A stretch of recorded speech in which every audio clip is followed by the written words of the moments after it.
This is an emergency alert. We just had a grid operator issue an emergency warning for 32 million customers. That's what's happening right now inside the US. And we also have over a million people without power currently, right now. Right? And we also have Biden just declared a federal disaster emergency. So lots of big things going on. Let's dive into the details here really quick. Please just hit it up for me down there. Hit that like, hit that subscribe. I'm posting multiple videos a day, keeping you guys updated on this big urgent news. All right, so we have a few different stories here.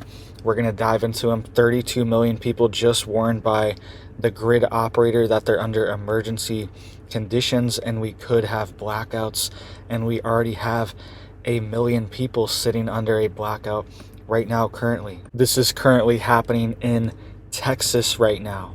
Over a million people are still without power from Hurricane Beryl. All right, 1.3 million people still without power. The peak was over 2 million people, right?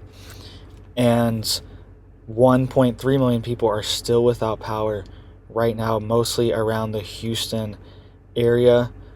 And you can see it's concentrated right here in the southeast corner of Texas.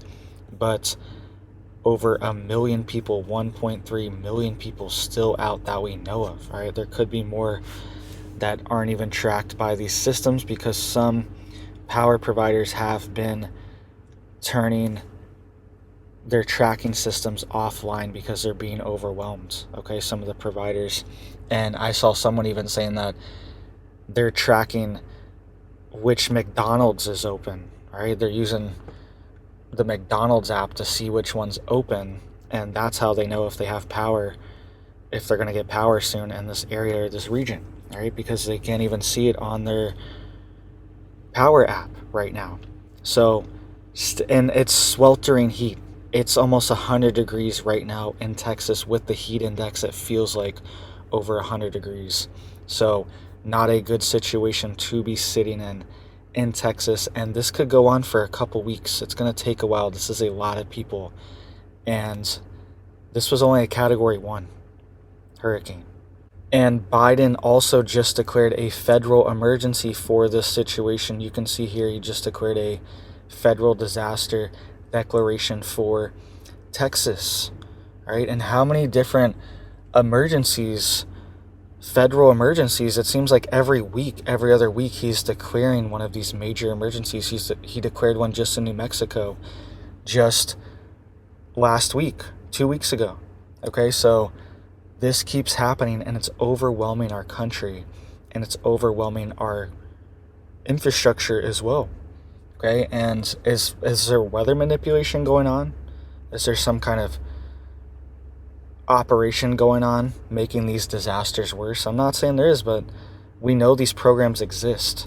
We also just had a grid operator warn 32 million people in California that the grid could have a blackout and they might have to implement emergency measures to prevent that. All right, you can see here, grid operator tells Californians to prepare for power conservation. It says the California Independent System Operator on Wednesday told customers to be prepared to conserve energy as it forecasts of extreme heat this week are set to raise power demands and could strain the grid.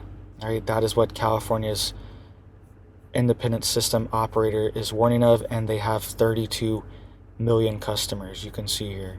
So 32 million people are under this warning from them, and here's some more details on it. They said that if the weather or grid conditions worsen, the ISO may issue a series of emergency notifications to access additional resources and prepare market participants and the public for potential energy shortages. All right, so they're basically just saying they're going to send out emergency alerts soon. If grid conditions worsen, that there's going to be energy shortages. And they're also saying they may issue flex alerts, quote, flex alerts, urging customers to voluntarily reduce electricity consumption between 4 p.m. and 9 p.m. on certain days. Okay, so it's voluntarily enforced right now, but it's going to be mandatory soon, where they urge you to reduce. They don't want you to use your appliances. They don't want you to use your washer, your dryer, your stove, any major appliances, your AC. They want you to crank it up to 80, right? Anything like that, they want turned off during this time frame, 4 p.m. to 9 p.m. That's when a lot of people get home from work and they fire everything up. They crank down the AC, they turn on the stove, they do some laundry. Right? This is like peak time for power demand, and it's also one of the hottest times of the day as well. So they're saying that they may issue these, quote, flex alerts to tell you to stop using your appliances. All right, so instead of just making the grid more resilient and building more megawatt capacity for the grid, which they could easily do, very easily. All these companies, or even the governments, could do it. But these companies can do it as well, these energy providers, these grid operators, and they refuse to do it. They like having the grid squeezed, because when the grid is squeezed, power prices skyrocket. Okay? The energy prices, when this is going to go on, this is a week-long alert. They're warning that this could go on the whole week in California. And when this happens, when there is a squeeze like this, prices skyrocket. All right, they go up to $2,000, $3,000 per megawatt hour sometimes. Okay, I've seen it happen in the past few years, and it's briefly, it'll go back down to 200, 300, whatever the average, but sometimes it 10x's, it spikes up.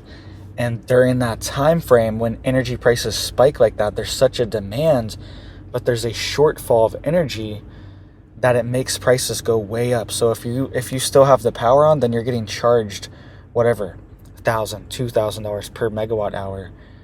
And to put that into perspective, you use about 1 megawatt hour per month on average in the US, about 1 per month. So if it was $2,000, $3,000 the whole month, if it stayed at that price, then you'd be paying $3,000, $2,000 a month for your electricity bill. Okay? So they like it because it squeezes the markets and it jacks prices up, and they just make more money.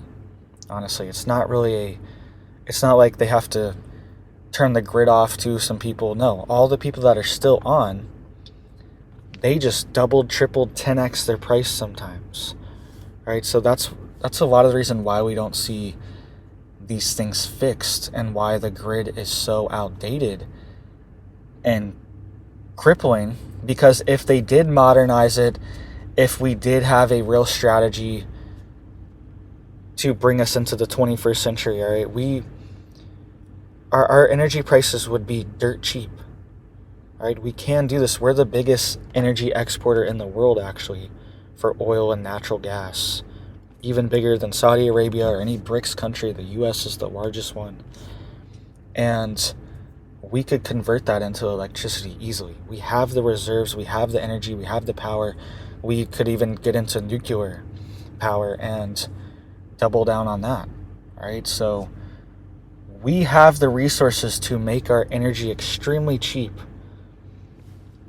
And they refuse to do it because they make money off it. I don't know about you guys, but my bill last month, disclosure here, it was almost $300, right? And I don't have a big house. I don't live in a big house or anything. And it's pretty well insulated, right? So $300 almost. That was my energy bill last month. Insane. And part of the reason is because the AC never turns off, right? I have it cranked down to 75 all day, and it doesn't even get to 75 most of the day. It stays at like 77, 76. It's like struggling to get to 75 the whole time because it's so hot and it's so humid, and it's just got to work to really cool it down and remove that moisture. All right, so get yourself a generator, right? Have gas for it, have gas tanks for it. Get some solar if you can too, if you can afford it, because it's expensive up front. But then you're not worried about these grid blackouts and these warnings, right? They don't even affect you. If you're off the grid, then their warnings, their alerts don't really even matter. Okay? It's not a big deal. But 99% of people are completely dependent on the grid, and 90% of people don't even have an alternative form. They don't even have a generator or anything like that. So get yourself prepared now. That's how people are surviving in Texas right now. Okay? People are sweltering. It's melting there. I can't even imagine. I've been through this situation before a dozen times in Florida, so I can't imagine. But I can't imagine right now because it's been so hot this past summer. It's been brutal. And what's going on? What's going on? I saw this article a couple weeks ago, and they were warning that potentially this stuff to block out the sun and everything, stratospheric aerosol injection, that it's potentially making things even hotter. All right, they were saying that these programs going on and marine cloud brightening, they're saying that these programs going on to block out the sun in the US specifically, they're saying that it's potentially making the heat waves and things like that even worse in Europe, right? They're now coming out and admitting this and saying that, yeah, we might be making things even worse. We're trying to block out the sun, quote unquote, to make it cooler, right? That's their theory here. There's no sun, it's not going to be hot. But then this stuff's potentially trapping heat as well. You're putting a giant heat blanket over the earth. All right, it's like, oh, the blanket's blocking the sun. Well, the blanket's also trapping the heat and baking us and potentially making these giant heat domes. All right, you keep hearing that phrase lately, or at least I keep seeing it, and I know that's a thing, right? But this could be a part of it too. This could be making it worse. These modifications and manipulations that happen, admittedly, we know they happen. So please hit it up for me down there, guys, to help get this warning out so people know what's going on. 32 million people being warned in California right now this week. This is going on, and there's also 1 million plus people in Texas right now still struggling. All right, so thank you guys. Hope you guys have big blessings for your life, your family, and I hope you have a big old blessed day.